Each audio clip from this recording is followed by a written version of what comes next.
Nobody stopped the bus. Not the woman in the third row who had watched the whole thing from behind her phone screen. Not the man in the gray coat who had given up his seat for her 20 minutes earlier, and was now looking out the window like the snow was the most interesting thing he had ever seen. Not even the driver of the bus behind them, who saw her standing on the curb in 19-degree weather with one hand on her stomach and the other reaching for a door that had already closed. Route 63, southbound, February 14th. And a bus driver's jacket folded on the seat beside him that he was about to give away and never get back.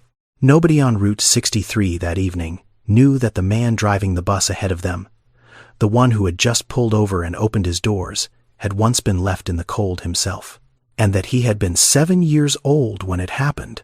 Cedric Darnell Holloway grew up in East St. Louis, Illinois, in a house where the front porch light stayed on all night because his mother worked the shift that started when most people were already asleep.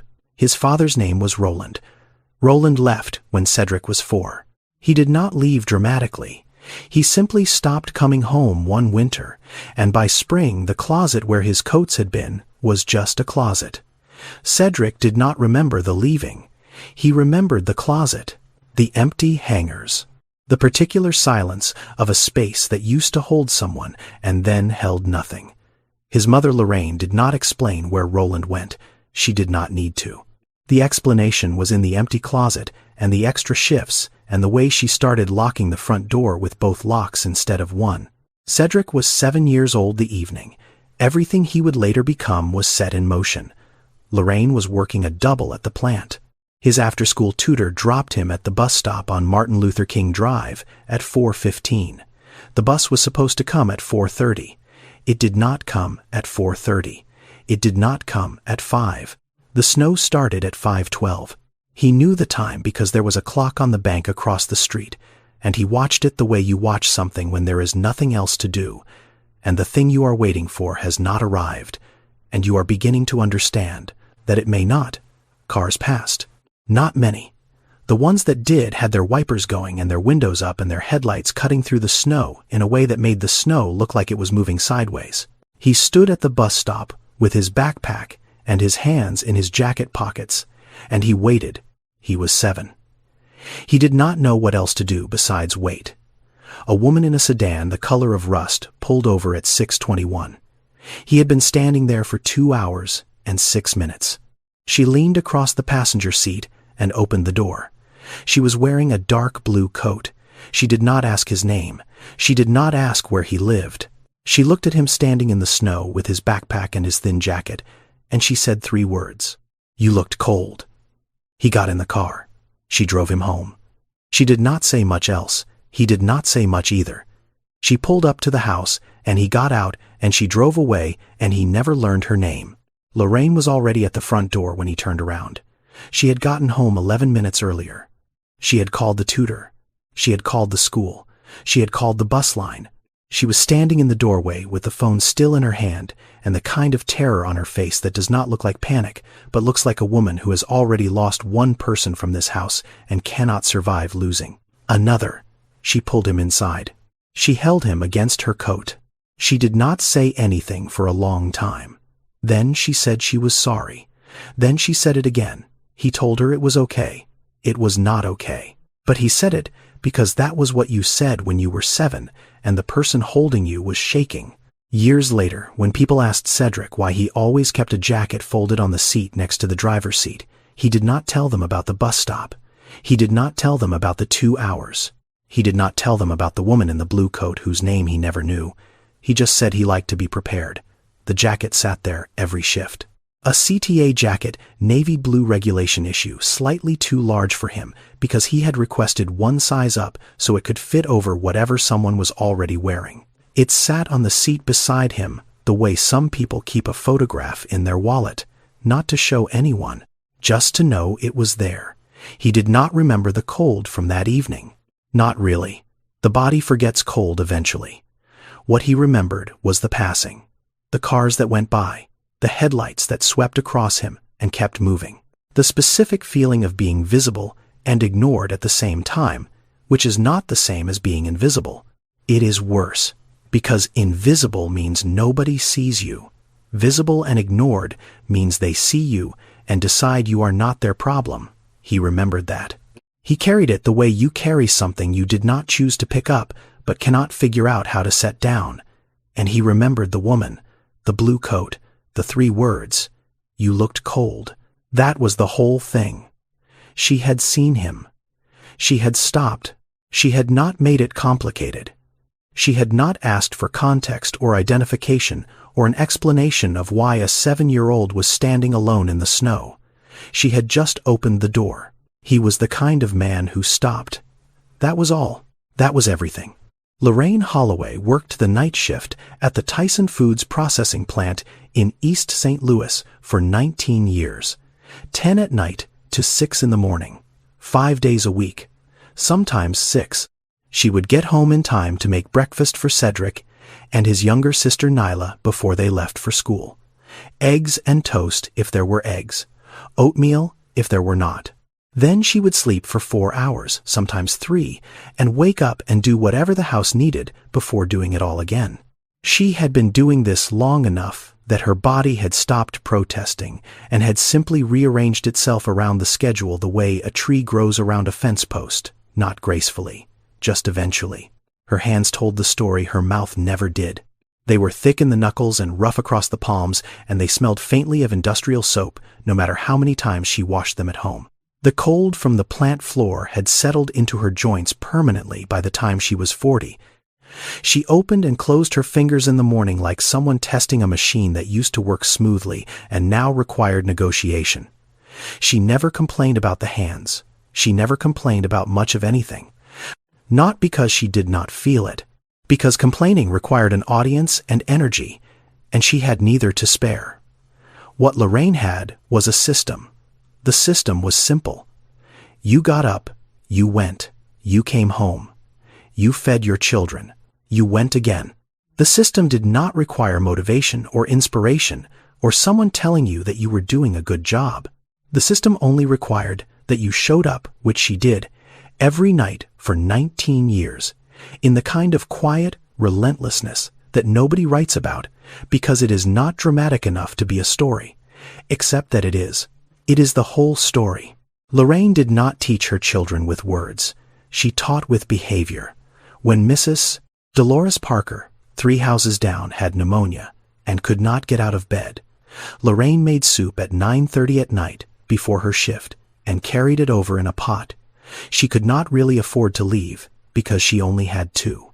When a new family moved onto the block, a young mother with 3 kids and boxes still unpacked in the yard, Lorraine was the one who knocked first, not with food because she did not have extra food, with information, which bus to take to the clinic, which church gave out winter coats in November, where the cheaper laundromat was. She gave what she had. What she had was knowledge of how to survive a place that was not designed to make survival easy. She did not do these things because she had read something about kindness or because someone had told her it was important. She did them because that was simply what you did when someone needed something and you were the person standing closest. That was the lesson, not spoken, just lived. Over and over in 100 small acts that nobody recorded and nobody applauded, and that her children absorbed the way children absorb everything, not by listening, but by watching. Cedric watched. He watched her carry the soup pot across the street in the dark. He watched her knock on doors. He watched her sit with people in their kitchens when they were having a hard time not saying much, just being there, which he would later understand was the harder thing. Talking is easy. Staying is the thing that costs you something.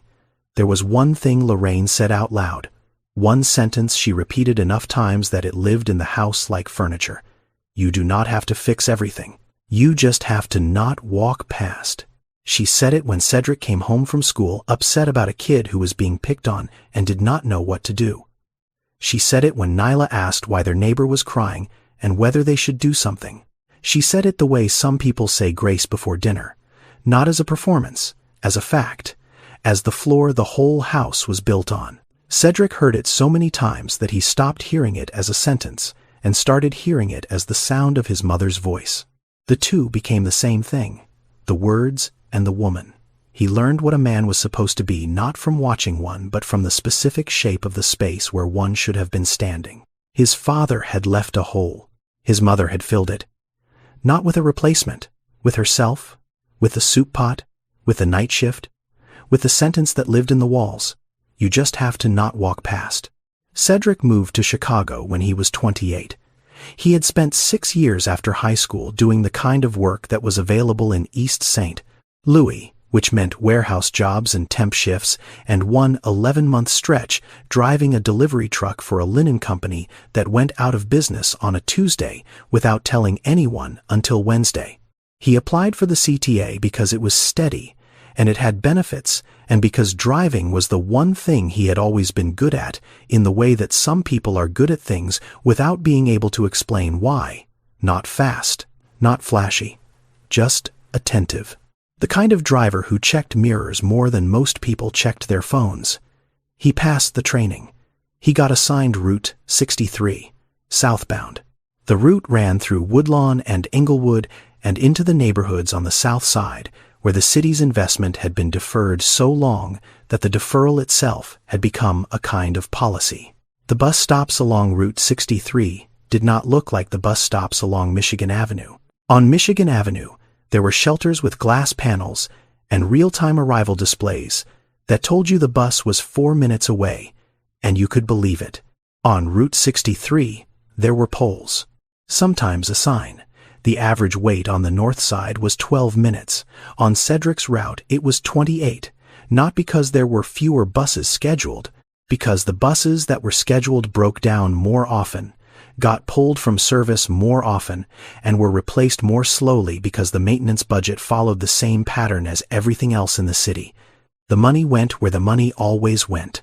Route 63 was the kind of route that drivers with seniority traded away the moment they had enough years to request a transfer. The kind of route new drivers inherited like furniture nobody wanted. Cedric had enough seniority now. He had been offered a transfer twice. He stayed. He did not explain why. The reason was not complicated. The people on this route needed a bus that showed up, and Cedric was the kind of person who showed up.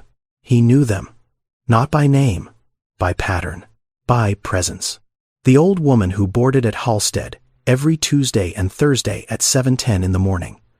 Always the same stop, always with a small bag. She was going to dialysis. He knew because of the bag and the way she held her arm carefully, protecting the place where the needle went in. He never asked. She never told him. They had an understanding that existed entirely in the space between a nod and a door opening on time. The young man who got on at 63rd and Ashland 5 nights a week at 9:45, night shift at the Amazon warehouse in Pullman. Always tired, always polite, always wearing headphones that were not playing anything because Cedric could see the cord was not plugged in. He wore them so people would not talk to him. Cedric understood that. Sometimes silence is the only privacy a person can afford, and there was the girl, the pregnant girl who boarded every Friday afternoon at 55th and Halstead. She carried a clear plastic bag from what looked like a clinic. She was young, maybe early 20s. She sat near the front and held the bag on her lap and put one hand on her stomach and watched the city go by like she was trying to memorize it. She was trying to memorize it. She did not know she was. Cedric did not know her name. He did not know her story. He knew she was carrying something heavier than a clinic bag. He could see it the way his mother had seen people. Not past them, through them, into the specific shape of what they were carrying. He saw her every Friday. She saw him every Friday. Neither of them said a word beyond the usual. The transaction of the fare. The nod. The doors closing. That was all. On the seat beside him, the jacket sat folded. The CTA jacket, navy blue, 1 size too large. Placed there on his first day 6 years ago and never moved since. Nobody asked about it. He did not explain it. It sat there like a promise he had made to someone he could not name. 6 years. Every shift. The jacket had never been used. It had never needed to be used. It simply waited, the way some things wait, quietly, without urgency, until the one evening they are needed, and everything that came before becomes the reason they were there. Cedric was not driving the afternoon shift on February 14th. He had worked the morning, 6 to 2. The afternoon belonged to Gerald Pitts. Gerald was 52 years old and had been driving for CTA for 14 years. He was not a bad driver. He was not a bad man. He was the kind of man who had been doing a job long enough that the job had replaced the person who used to do it. Gerald did not see passengers. He saw schedules. He saw the clock on the dashboard and the number of minutes between where he was and where he was supposed to be, and the distance between those two numbers was the only distance that mattered to him anymore. He ran on time. That was his reputation. That was his whole identity behind the wheel. Gerald Pitts ran on time. The bus arrived at 55th and Halstead at 4:47, 4 minutes behind schedule. The snow had been falling since 3, and the roads were getting worse, and Gerald had already made 2 unscheduled stops because of a traffic reroute near Garfield Boulevard, and each one had cost him time. He could feel like a weight on his chest. Imani boarded at 55th. She stepped up the stairs slowly, because the stairs on a CTA bus are steep when you are 7 months pregnant and carrying a plastic bag from a clinic, and your center of gravity has shifted in a way that makes every surface feel like it is tilted slightly against you. She reached the fare box. She tapped her Ventra card. The reader beeped. Insufficient fare. 75 cents short. She looked at the screen. She looked in her bag. She looked in her coat pocket. She found a quarter and 2 dimes and held them out toward the fare box, like they might be enough if she held them at the right angle. They were not enough. Gerald looked at the fare box. He looked at the clock. The bus was now 5 minutes behind. He did not look at her stomach. He did not look at the snow outside. He looked at the clock and the fare box and the distance between those 2 numbers, and he said the sentence he had been trained to say. Miss, the fare is $2. If you don't have the full fare, I can't let you ride. She stood there, the coins in her hand, the plastic bag from the clinic hanging from her other wrist. She did not argue. She did not raise her voice. She stood in the doorway of the bus with the cold coming in from behind her, and she looked at Gerald Pitts, and she said, I'm 75 cents short. I just need to get home. Gerald said, I understand, but I can't override the system. She looked past him at the passengers. The bus was half full. 18 people. Not one of them moved. The woman in the 3rd row had been watching since Imani boarded. She had seen the card fail. She had seen the coins. She had seen the belly and the clinic bag and the snow, and she had made a decision in the first 2 seconds that this was not her scene. She looked back at her phone. The screen was already dim. She tapped it to keep it awake. The man in the gray coat was sitting in the 4th row by the window. He had boarded 20 minutes earlier at an earlier stop. When Imani had gotten on at that stop, he had stood up and given her his seat without being asked. A small kindness, the kind that costs nothing and means something for exactly as long as the moment lasts. Now he was looking out the window. The snow was coming down harder. He could see her reflection in the glass, standing in the doorway, with her coins and her bag. The kindness had cost him nothing. This would cost him something. He chose the window. The mother with 2 small children was 3 rows back. She had her daughter on her lap and her son beside her, and she was looking at Imani with the specific expression of a woman who knows exactly what it feels like to stand somewhere with not enough money and too much need, and no one saying the word that would make the difference. She wanted to say it. She opened her mouth. Gerald pulled the lever. The doors opened. The cold came in. Imani stepped out. Nobody said the word. Gerald closed the doors. The bus pulled forward. It was 4:49. He was back on schedule. He did not look in the mirror. There was a bus stop at 55th and Halstead, but it was the kind of bus stop that existed on the south side of Chicago, which meant a pole and a sign and nothing else. No shelter, no bench, no glass panel, no overhead covering. On the north side, the stops had heated shelters with digital arrival boards and clear walls that blocked the wind. On the south side, you stood in whatever the sky was doing, and you waited. Imani stood on the curb in 19-degree weather, with one hand on her stomach and the other holding a plastic bag that contained the results of her prenatal checkup, which had gone well, which the doctor had said looked good, which had been the first piece of good news she had received in weeks.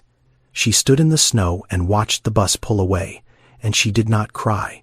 She was too cold to cry. Crying requires a certain minimum of safety, and she was not at the minimum. Her name was Imani Rochelle Webb. She was 23 years old, 7 months pregnant, and she was not what the bus stop made her look like. She was a nursing student in her final year at Malcolm X College on the West Side.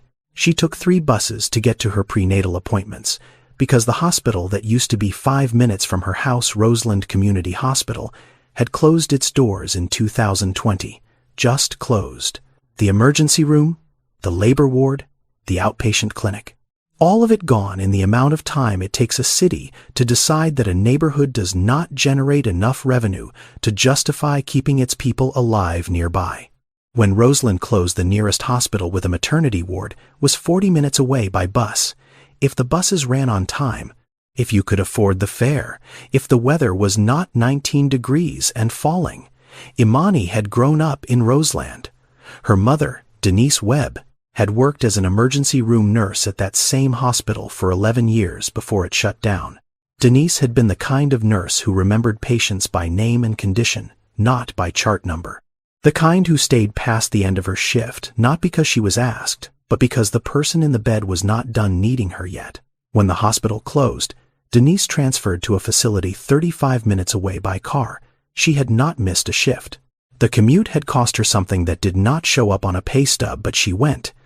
That was the Webb way. You went. Imani was going to be a nurse. Not just any nurse. She was going to work labor and delivery.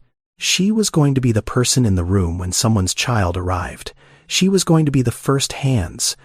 She had known this since she was 16 and had watched her mother come home from a double shift at Roseland with blood on her scrubs and a look on her face that was not exhaustion but something closer to purpose.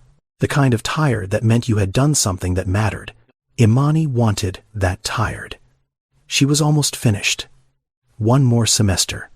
Clinical rotations in the spring, then the boards, then a job, then the beginning of the life she had been building since she was 16 years old. Sitting on the edge of her mother's bed, watching Denise untie her shoes with hands that had held other people's emergencies all day. The father of the baby was named Terrence. Terrence is not a large part of this story, because Terrence had chosen not to be a large part of any story that required difficulty. He had said the right things for 7 months. Then, the ultrasound confirmed it was a girl, and Terrence had stopped saying anything at all. Not suddenly, gradually. The way some people leave, calls shorter, replies slower, plans vaguer, until one day the phone just stopped lighting up with his name, and she understood that he had been leaving in pieces for weeks, and she had been watching it happen the way you watch weather move in from a distance, knowing it is coming. Unable to do anything but stand where you are. She did not chase him. She did not ask for an explanation. She understood the explanation. The explanation was that the easier version of his life did not include a baby girl and the woman carrying her. Imani carried a photograph in her wallet. Not a photograph exactly. An ultrasound image. The first one. 8 weeks. The image showed almost nothing. A gray blur with a small white dot in the center that the technician had circled with a marker and labeled with an arrow. It did not look like a baby. It did not look like anything recognizable. She kept it, not because it showed anything, but because it was the first proof that something was there. The first evidence that she was not carrying this alone, even when she was. She had been carrying it for 5 months now, folded and refolded so many times that the crease had become a white line running through the center of the image, cutting the small dot almost in half. She did not take it out often. She just kept it. The way some people keep a promise in a place where they can feel its weight without having to look at it. On February 14th, the checkup had gone well. The doctor said the baby was healthy, growing on schedule, strong heartbeat. Imani had walked out of the clinic into the cold afternoon with the results in her plastic bag and a feeling in her chest she had not felt in weeks. Something close to relief. Something close to the belief that things were going to work out. She boarded the bus at 55th and Halstead. The card failed. The door opened. She stepped off. The relief had lasted 11 minutes. Then the door closed. Cedric was not supposed to be driving that afternoon. Gerald had called the depot at 3:15 and said the roads were getting bad and he was ending his shift early. The dispatcher called Cedric at 3:22. Cedric had been home for an hour.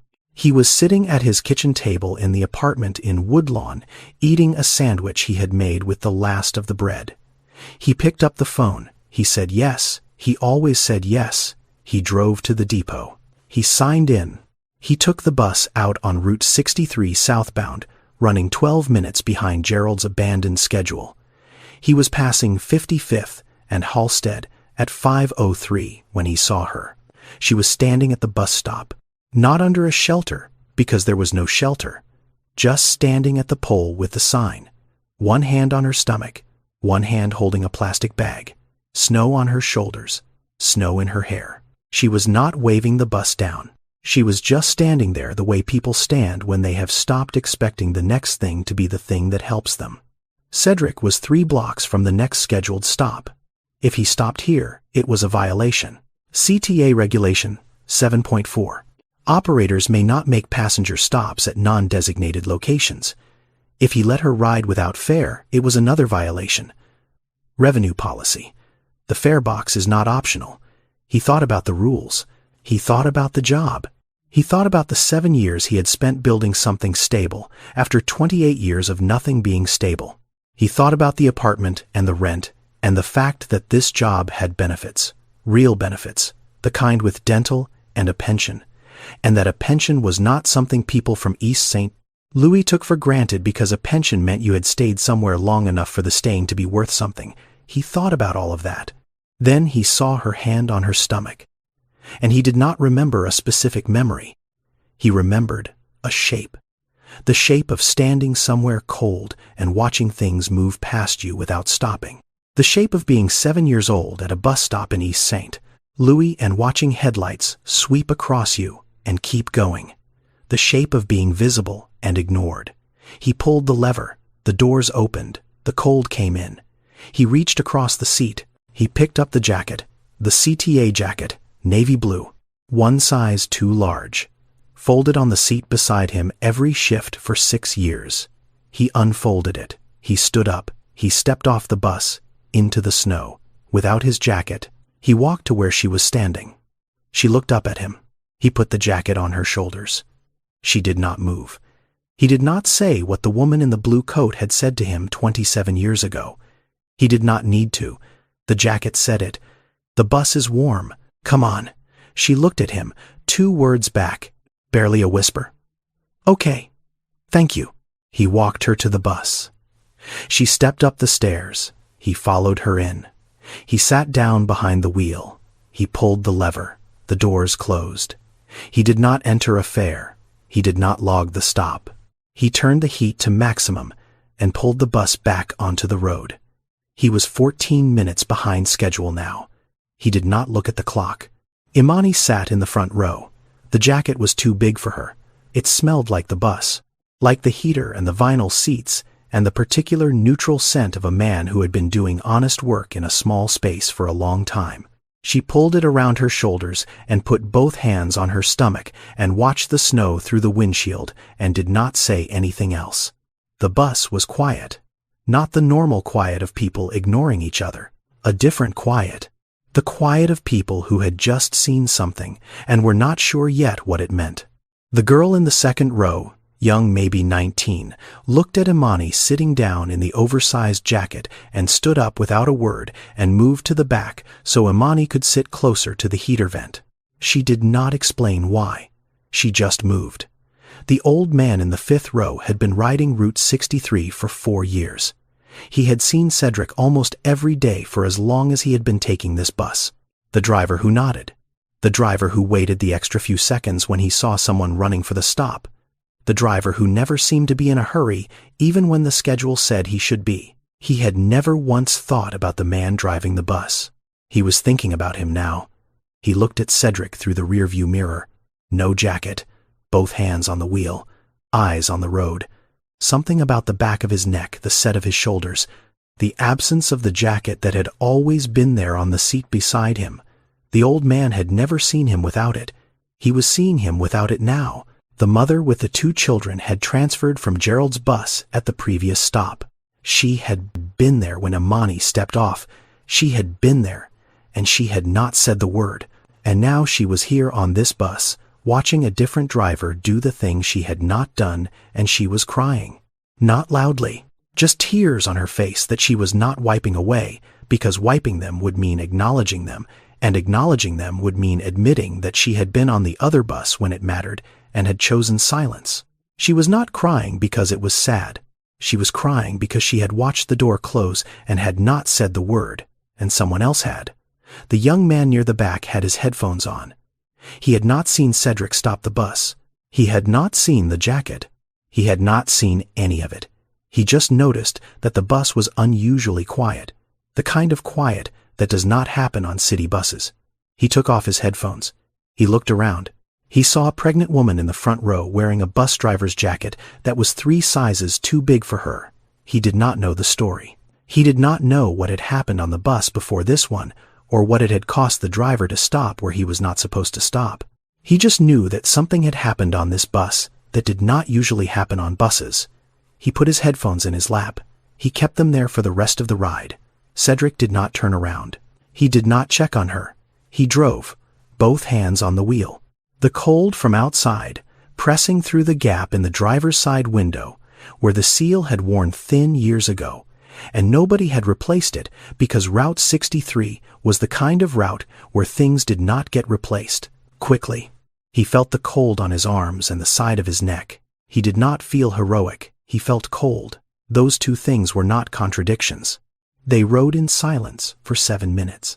Imani in the front row, Cedric behind the wheel. The snow coming down against the windshield in the kind of steady fall that means it is not going to stop anytime soon. She had her hands on her stomach and her eyes on the window, and she was watching the city go by the way you watch things when you are too tired to think about them and too awake to stop seeing them. The storefronts on Halsted, the laundromat with one light on, the church with the marquee sign that still said, "Merry Christmas," because nobody had changed it in 2 months. The city moved past the glass, and she let it move. He did not speak. He drove. The heater was on high, and the bus was warm now, and the silence between them was not the uncomfortable kind.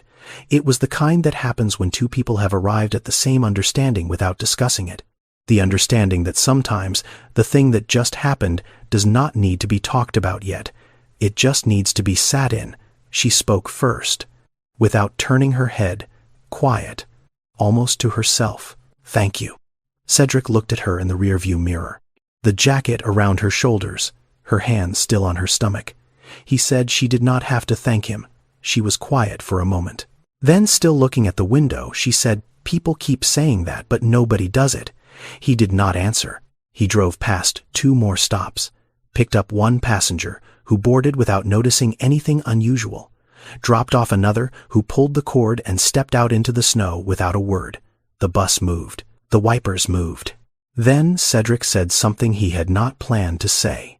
He said his mother would have done the same thing. He did not know why he said it. He did not talk about Lorraine to strangers. He did not talk about Lorraine to most people who were not strangers. But that was the thing about buses. You said things to strangers on buses that you did not say to the people who knew you, because the strangers were leaving, and the words could leave with them. Imani did not ask about his mother. She just nodded. The small nod of someone who understood that when a person mentions their mother in that tone, it is not an invitation to ask questions. It is a door being opened just enough to let the light through. She reached into the plastic bag from the clinic. She took something out. Not to show him, she just held it. A small piece of paper folded and refolded so many times that the creases had become part of it, a white line running through the center of whatever image was on it. She held it in her lap with both hands, the way you hold something that is not fragile, but that you have decided to treat as if it is. Cedric saw it in the mirror. He did not ask what it was. He understood without seeing clearly. He understood the way you understand that someone is holding proof of something they have been told is not there. That someone is carrying evidence of a thing the world keeps asking them to justify. He kept his eyes on the road. She kept her hands on the paper. The bus moved south. The cord pulled. Her stop. Imani stood up slowly. She started to take the jacket off. She had one arm out of the sleeve when Cedric spoke without turning around. He told her to keep it. He said it was cold out there. She stopped. One arm in the jacket, one arm out. She looked at the back of his head, at the set of his shoulders, at the place where the jacket had sat every day for 6 years and was no longer sitting. She put her arm back in. She pulled the jacket around her. She walked to the door. She stepped off the bus into the snow. She did not look back. He did not watch her go. The doors closed. The bus moved forward. The jacket went south. 3 days later, Cedric was called into the depot office on 77th Street. The supervisor's name was Mitchell. Mitchell had a desk with a computer and a stack of incident reports and a coffee mug that said "World's Okayest Boss," which someone had given him as a joke and which he had kept because he did not realize it was a joke. There was a report on the desk. Cedric could see his name on it. Operator Holloway, Cedric D. Route 63, February 14th. 3 violations. Unscheduled stop at a non-designated location. Failure to collect fare. Exiting the vehicle during an active route. The report had been filed by Gerald Pitts. Gerald, who had opened the door and let the cold in and let a pregnant woman step out and then closed the door and driven on and ended his shift early because the roads were bad. Gerald had filed the report not because he wanted Cedric punished. Gerald had filed the report because Gerald was the kind of person who followed procedures, because procedures were the last thing holding his version of order together. And when someone broke a procedure, it was not personal. It was structural. The structure had a crack in it, and the crack needed to be documented. That was all Gerald saw. Mitchell looked at Cedric across the desk. He read the violations out loud. He asked if Cedric had anything to say. Cedric said there was a pregnant woman standing in the snow, and he stopped. Mitchell leaned back and said that was not how the system worked. Cedric looked at him and said he knew how the system worked, and that was why he stopped. Mitchell was quiet for a moment, the kind of quiet that means someone has heard something they did not expect and is deciding whether to acknowledge it or move past it. He moved past it. He explained that CTA policy was clear, that there had been other cases. A driver in Cleveland had let a homeless man sleep on the bus during a cold snap and had been suspended. A driver in Milwaukee had given a stranded woman a ride home off route and had been terminated. The policy existed because the policy existed. That was the logic, the circle that closes on itself. Cedric listened. He did not argue. He did not raise his voice. He signed the paper. He turned in his badge. He walked out of the depot into the February air without a jacket, because the jacket was somewhere on the south side keeping someone warm. He drove home to the apartment in Woodlawn. He sat down at the kitchen table. The table was small. The apartment was small. Everything in Cedric's life was small except the thing he had just done, which was large in the way that losing your income in February is large when you are a single man with no savings and no family in the city, and the rent is due in 14 days. He had $340 in his checking account. Rent was $675. The math was not complicated. The math was never complicated for people who lived like this. The math was simply a countdown. He called Lorraine that evening. She picked up on the second ring, the way she always did, because Lorraine was the kind of mother who kept the phone close in case one of her children needed her, even when her children were grown and living in other cities and had not needed her in the way they once had. He told her what happened. The bus, the woman, the jacket, the report, the meeting. She listened without interrupting. She listened the way she had always listened, which was completely, with the phone held tight against her ear, and her body still, and her breathing steady, and nothing in the background, because when Lorraine listened, she cleared the room. When he finished, she was quiet for a long time. Then she asked him whether he had done what he was supposed to do or what was right. He told her they were not the same thing. She said, "They never are, baby, they never are." The line was quiet again. Then she told him to eat something, and he said he would. And they both knew he probably would not. He sat at the table after he hung up.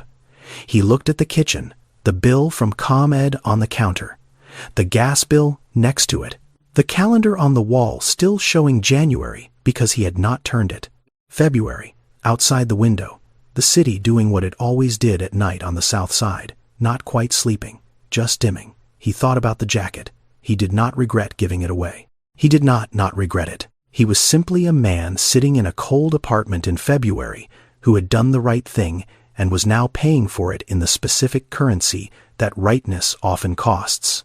Imani wore the jacket every day. It was too big for her. The sleeves hung past her wrists, and the shoulders sat wide on her frame, and the zipper did not close all the way over her belly, which was growing now in the way that bellies grow in the 8th month, not gradually anymore, but with a kind of insistence, a physical announcement that something was almost ready. The jacket smelled like the bus, not unpleasant, just specific. The vinyl and the heater and the particular neutral scent of someone who had been doing honest work in a small space for a long time. She did not wash it. Not yet. She did not know the driver's name. She did not know his badge number or the number of the bus. She knew only what had happened. A man got off the bus. He put his jacket on her. He said the bus was warm. He did not ask her name or her story or whether she could pay him back. He just opened the door. She thought about him sometimes. Not often. The way you think about someone who did something ordinary that happened to land on the one day you could not have survived the alternative. She continued her life. She went to class. She took the bus to clinical rotations at the hospital on the west side. She took 3 buses to her prenatal appointments because the hospital that should have been 5 minutes away had closed its doors, and the city had decided that the gap it left behind was someone else's problem. 45 minutes each way, 3 transfers. Each one, a place where the system could fail, where the connection could be missed, where the weather or the schedule or the fare could turn a routine trip into something that did not happen. She knew women in Roseland who had missed appointments because of the buses, not once, regularly. Women who had been told their blood pressure needed monitoring and who had to choose between the bus fare and the copay and chose neither because choosing meant something else, did not get paid. The numbers behind this were not small. Black women in America died during pregnancy or shortly after at 3 times the rate of white women, not because their bodies were different, because the systems around their bodies were different. The hospitals closed in their neighborhoods first. The bus routes in their neighborhoods ran last.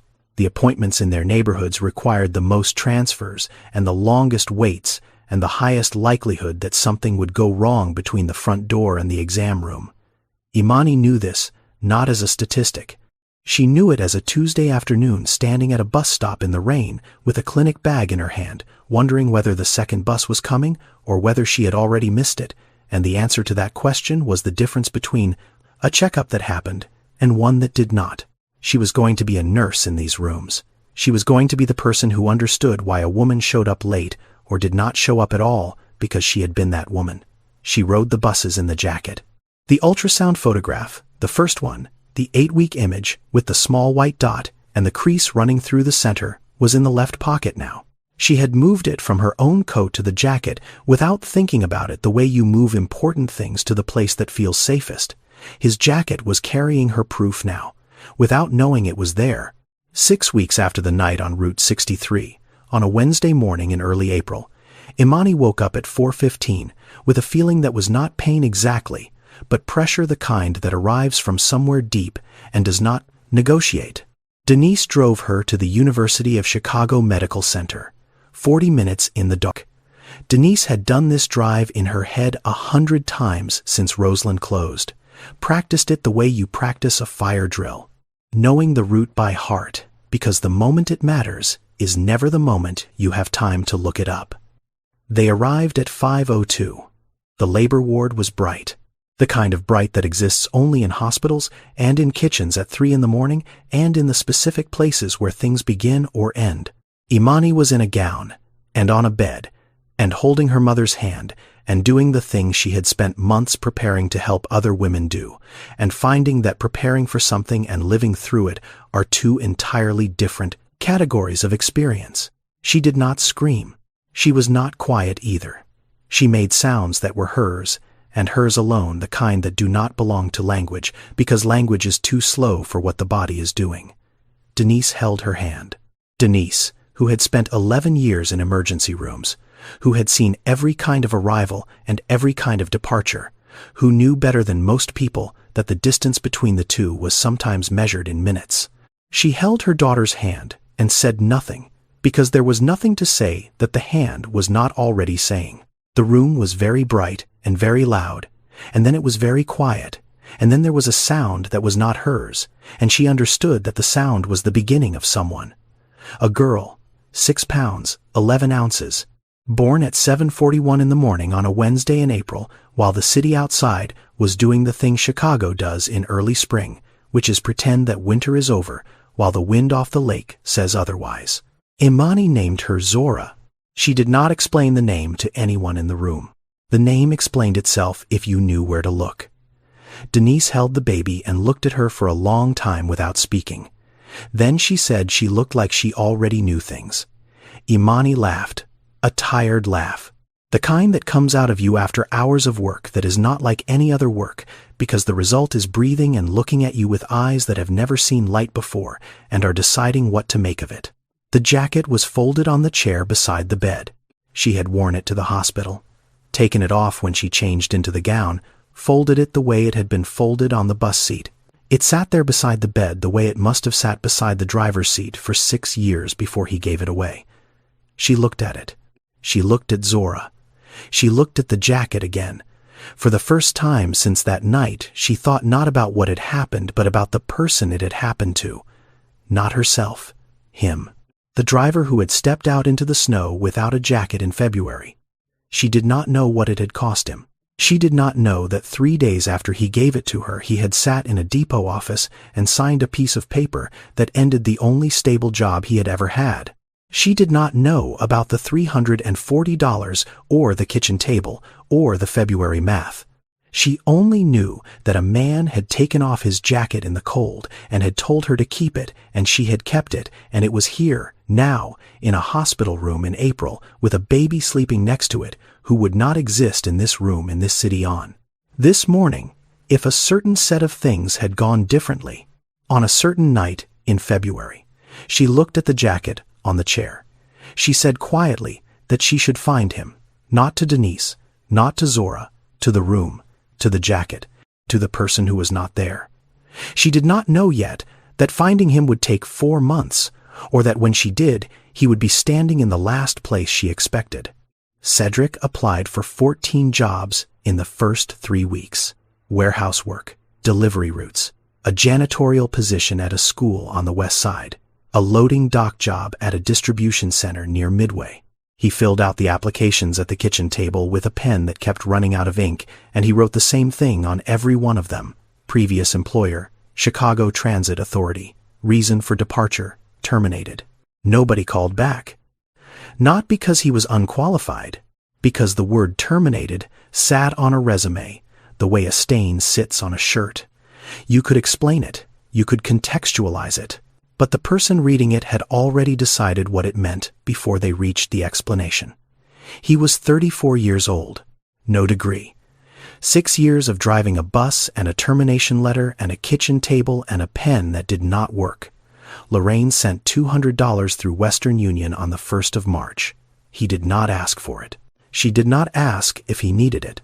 She just sent it the way she had always done things, without announcement, without waiting to be asked, because she could feel the shape of a need from 4 hours away the same way she had always felt it from across a kitchen.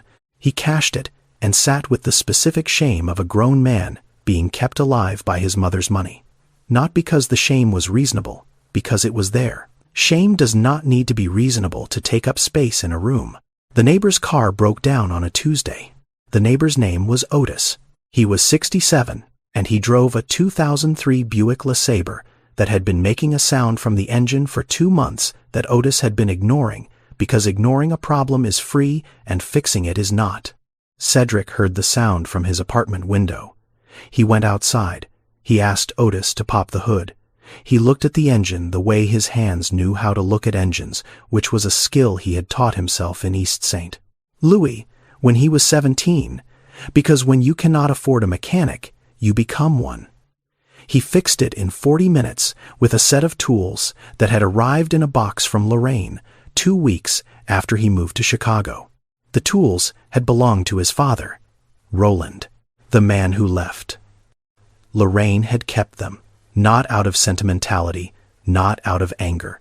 She had kept them because tools do not leave even when people do, and a good wrench does not care who owned it last. It just does what it was built to do. Cedric used Roland's tools to fix Otis's Buick, and Otis told his neighbor, and his neighbor told a woman at church, and by the end of March, Cedric was fixing cars in the small lot behind his building 3 or 4 days a week. Not a garage, not a business, just a man and a set of tools and a word-of-mouth reputation that traveled the way reputations travel in neighborhoods where people still talk to each other, which is quickly and specifically. He did not charge much. Sometimes he did not charge at all. He was not building a business. He was just doing the thing that was in front of him because it was in front of him, and because not doing it was not something he knew how to do. Then something shifted. Not suddenly. The way things shift when you are paying attention to a pattern that has been there all along, but that you did not have the angle to see until your life changed and gave you a different angle. The people bringing him cars were not people with car problems.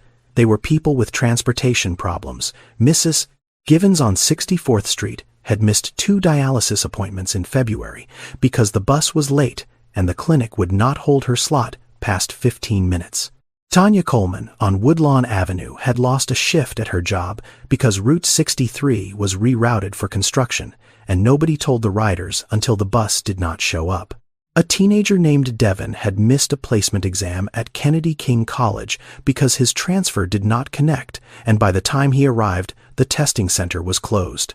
The Centers for Disease Control listed transportation as a social determinant of health, which meant that whether or not you could get to the doctor was as important as what the doctor told you when you got there. Cedric did not know the term. He knew the fact. He had been driving through it for 6 years. He started writing things down. Names, addresses, appointments, who needed to be where and when, and how far it was, and whether the bus could get them there, and how often it did not. He kept the list in a small notebook he bought at the Dollar Tree on Cottage Grove. Then he started driving. Mrs. Givens to dialysis on Tuesday. Tanya's mother to the pharmacy on Thursday. Devin to the retake of his placement exam on a Friday morning in April. He used the car he had been fixing for Otis, which Otis had given him in exchange for the repairs, because Otis had decided he was too old to drive anyway, and the car was better off with someone who would use it for something that mattered. Cedric drove. He did not charge. He did not name what he was doing.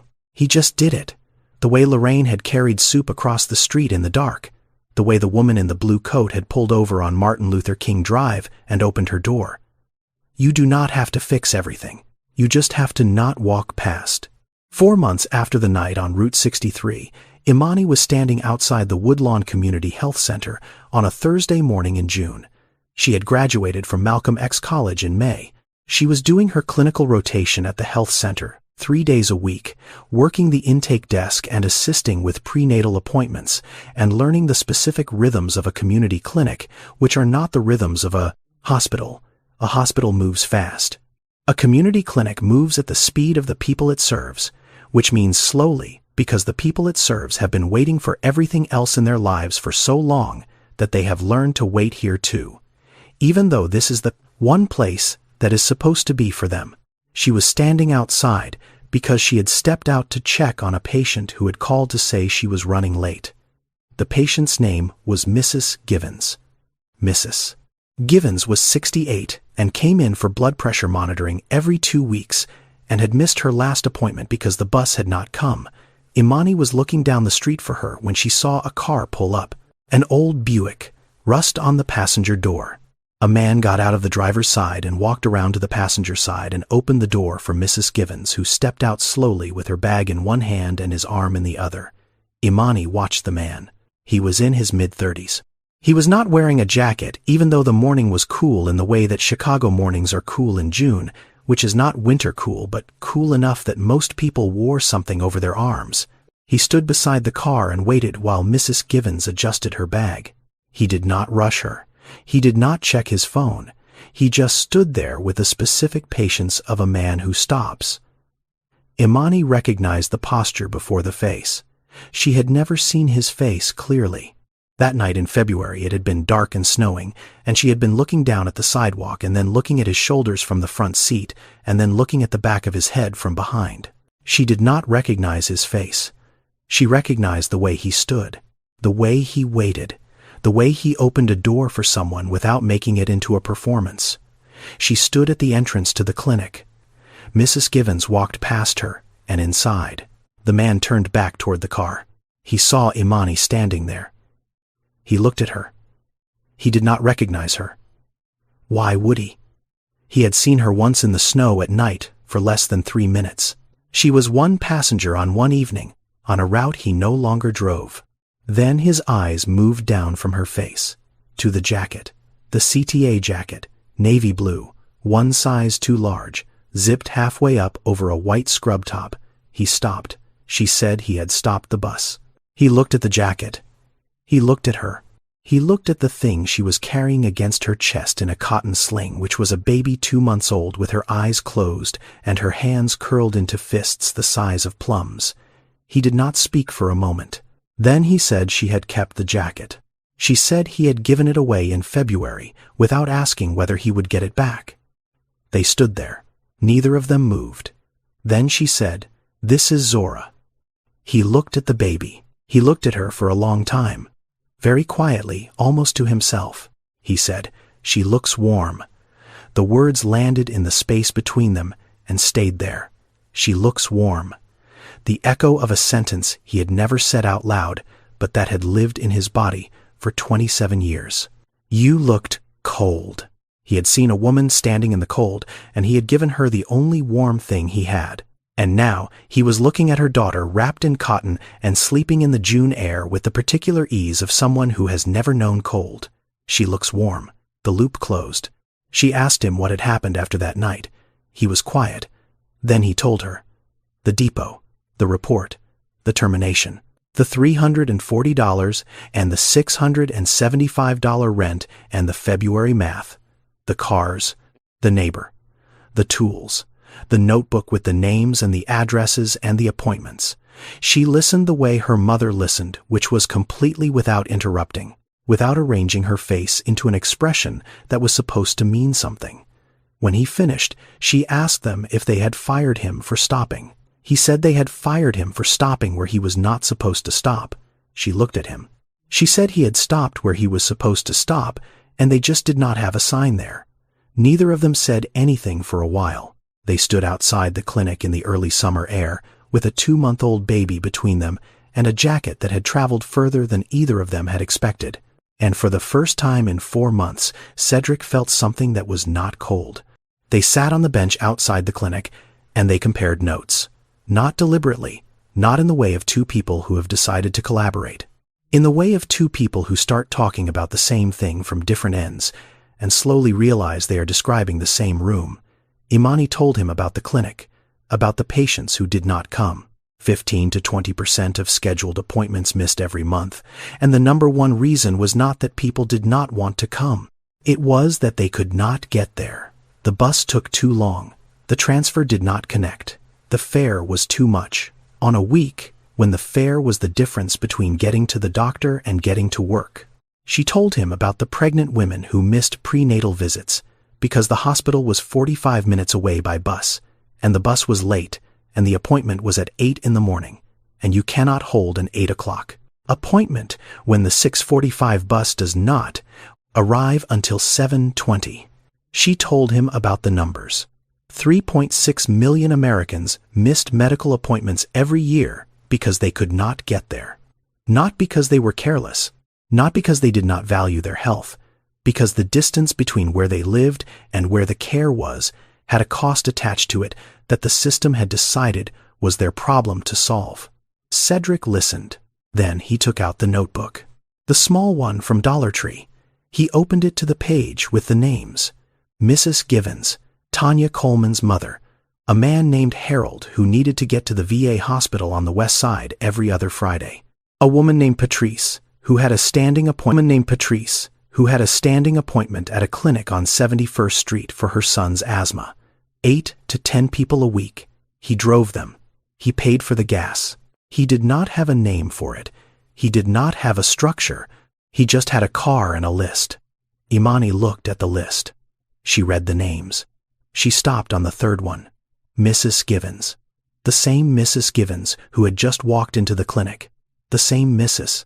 Givens whose missed appointment last month was in the file on Imani's desk. She looked at the fourth name. Patrice Williams. Also a patient at the clinic. Also in the system. She looked at Cedric. She looked at the notebook. 3 of his names were her patients. The same people. The same need. The same gap between where they were and where they needed to be. He had been filling the gap from one side. She had been watching it from the other. They had been building toward the same corner of the same problem from 2 different directions without ever comparing notes. She told him the clinic did not have a transportation budget. He told her he did not have a budget at all. She told him there were federal models for this, community health transportation programs that connected volunteer drivers to clinics and hospitals, grant funding available through the Department of Health and Human Services, organizational structures that had been tested in other cities and that worked when someone was willing to do the work of putting them together. He listened the way he listened to everything, which was carefully, without interrupting, filing each piece the way his hands filed the parts of an engine. Then he said he had never formalized anything in his life. He had spent his life doing things because they needed to be done, not because there was a structure around doing them. He did not say this as a refusal. He said it as a fact, the way a man describes the only way he has ever known how to work. She looked at him. She said he did not have to do this alone. He looked at her. Nobody had said that to him before.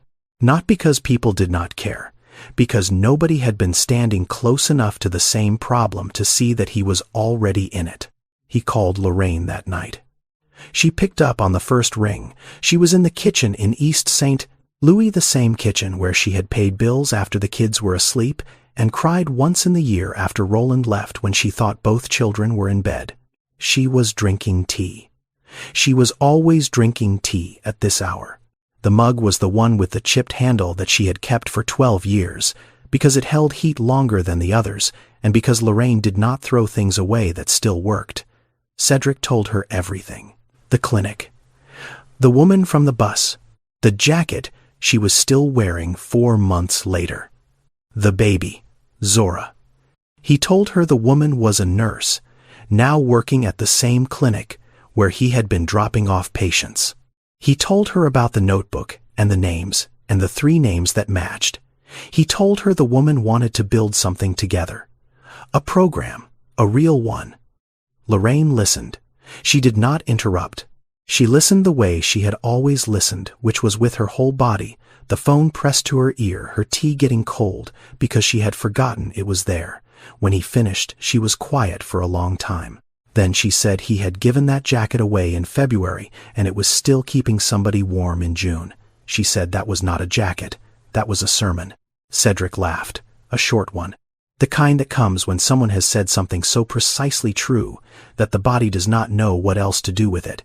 Then he said something he had never said to her before. He said he kept thinking about the woman in the blue coat, the one who picked him up when he was 7. He said he never knew her name. Lorraine was quiet. She said she knew.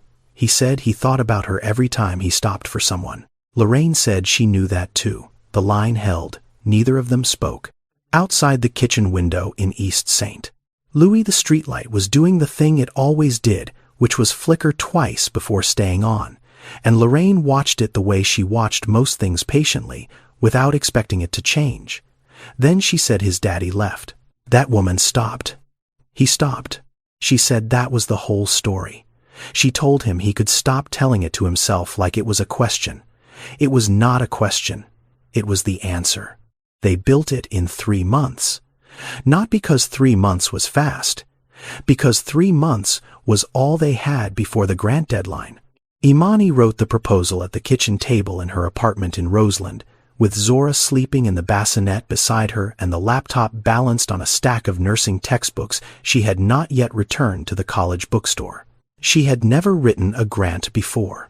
She learned the way she learned most things, by reading what other people had done and then doing it herself and fixing the mistakes as she went. She found models, rides to wellness in Michigan, faith in action in Missouri, the NEMT programs that existed in 37 states for Medicaid patients who qualified, which was a smaller number than the number who needed them, because qualification and need are 2 different lists, and the gap between them is where people fall through. She wrote the proposal for a community health transportation program based out of the Woodlawn Clinic, volunteer drivers, used cars, a dispatch system run out of a donated closet-sized room in the back of the building, cost per ride less than 1/3 of what an ambulance billed for a non-emergency transport. Cedric recruited the drivers, 4 people from the neighborhood. Each one had a car that ran in time that was not accounted for, and the specific willingness to show up for something that did not pay because the something mattered more than the pay. Otis was one of them. He had gotten his Buick back after Cedric fixed a newer car donated by a church on Cottage Grove. They called it Route Home, because every route should take you somewhere you need to be. The first month, they served 47 patients. Mrs. Givens to dialysis, Tanya Coleman's mother to the pharmacy, Patrice Williams and her son to the asthma clinic, Harold to the VA. 47 people who got to the doctor. 47 people who did not have to choose between the bus fare and the copay. The missed appointment rate at the clinic dropped 22%. Not a miracle, a logistics problem that someone had finally treated as a logistics problem instead of a personal failure. Gerald Pitts heard about Route Home. It made the local news. A short segment on a community health program in Woodlawn built by a former CTA driver and a nurse. Gerald saw it on the television in the break room at the depot, where he still worked, and where he still drove Route 63, and where the seat beside the driver's seat on his bus was empty, the way it had always been empty, because Gerald had never been the kind of man who kept something there just in case. He watched the segment. He did not call. He did not write. He did not feel the thing that some people feel when they see the aftermath of something they could have prevented. Some people hear about the thing they could have prevented and feel something. Others hear about it and turn the page. Gerald turned the page. The morning Route Home officially launched. Imani arrived at the clinic at 6:30 with Zora in the carrier on her chest and the jacket folded over her arm. She had washed it, pressed it, folded it the way it had been folded on the bus seat for 6 years. She found Cedric in the dispatch room, which was a closet with a desk and a phone and a whiteboard with the day's routes written in dry erase marker. 12 volunteer drivers listed on the board now. 8 runs scheduled for the morning. She held the jacket out to him. He looked at it. He looked at her. He took it. He held it for a moment. The weight of it. The specific weight of something that has been more places than you expected it to go and has come back changed in the way that things change when they have been needed. He did not put it on. He walked to the wall beside the whiteboard. There was a hook there. A simple hook, the kind you buy at a hardware store for $2. He hung the jacket on the hook. It hung there in the small room beside the whiteboard and the phone and the schedule. The jacket was no longer his. It was no longer hers. It was the first piece of something that belonged to the room. Imani reached into the left pocket of the jacket before she let it go. She took out the ultrasound photograph. The first one, 8 weeks, the small white dot, the crease running through the center. She held it for a moment. Then she put it in the pocket of her scrubs. The jacket could belong to the program. The proof belonged to her. Some things start before you know they have started. And some things stop being yours the moment they become something larger. 2 years later, Route Home had 6 cars and 14 volunteer drivers and served 3 clinics on the south side. Cedric was the coordinator. He still drove 3 days a week because he was the kind of person who did not stop doing the work just because he was also organizing it. His desk in the dispatch room had a phone and a computer, and the whiteboard had gotten too small and been replaced by a larger one that Otis had found at a school that was throwing it away. The jacket still hung on the hook by the door. Nobody moved it. Nobody asked about it. It was simply there. Imani was a full-time nurse at the Woodlawn Clinic, labor and delivery referrals, prenatal intake. She was the first hands, just like she had planned. She was the person in the room when someone arrived, and she was the person who understood when someone did not arrive because the bus had not come or the transfer had not connected or the fare had been 75 cents too much on a day when 75 cents was the distance between showing up and not showing up. She understood because she had been that person. Zora was 2. She went to the community daycare in the basement of the church on Cottage Grove while Imani worked.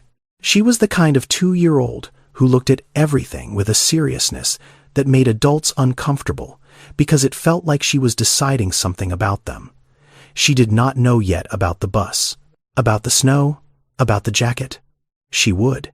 Someday, when she was old enough to understand that the world does not always stop for you, but that sometimes if you are lucky or if someone is paying attention, it does.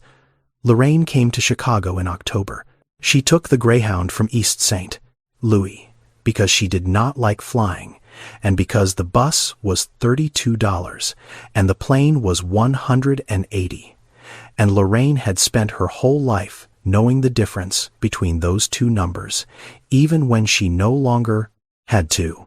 She arrived at the Woodlawn apartment, and Cedric opened the door, and she looked at him the way she always looked at him, which was completely reading his face, the way she had read it since he was a boy, knowing every configuration of it.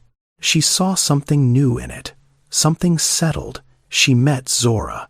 She held the baby the way she held everything, completely, without needing to say what it meant. On a Tuesday morning in October, Cedric drove a Route Home car past the bus stop at 55th and Halsted, the same stop where Imani had stood in the snow 2 years before. There was a shelter there now, glass panels, a bench, an overhead covering that blocked the rain and the wind and the snow.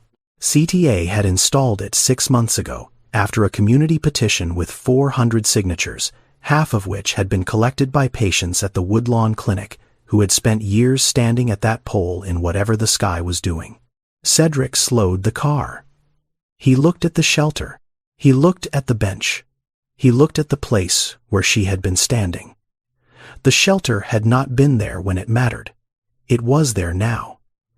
That was the difference between fixing something and preventing it. He was learning the difference. He was learning it every day. He drove on. Cedric was not extraordinary. He did not change a system. He did not pass a law. He did not make a speech. He stopped a bus. He took off his jacket. He lost his job for it. He did not save the world. He changed one evening for one person on one cold night in February. That decision cost him everything he had built and became the foundation of everything he built after. Some people say stopping was the right thing. Others say the right thing should not cost you your livelihood. Both of those are real.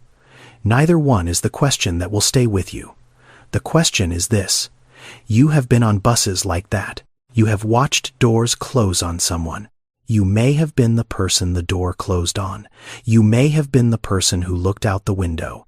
You may have been the driver who checked the clock. The question is not whether you would have stopped. That is too easy to answer from where you are sitting. The question is whether you will stop the next time. Because there is always a next time. There is always someone standing in the cold. There is always a door that has just closed. And there is always a jacket. You do not have to fix everything. You just have to not walk past. If this story stayed with you, share it with someone who might need to hear it today. Subscribe for new stories every week. See you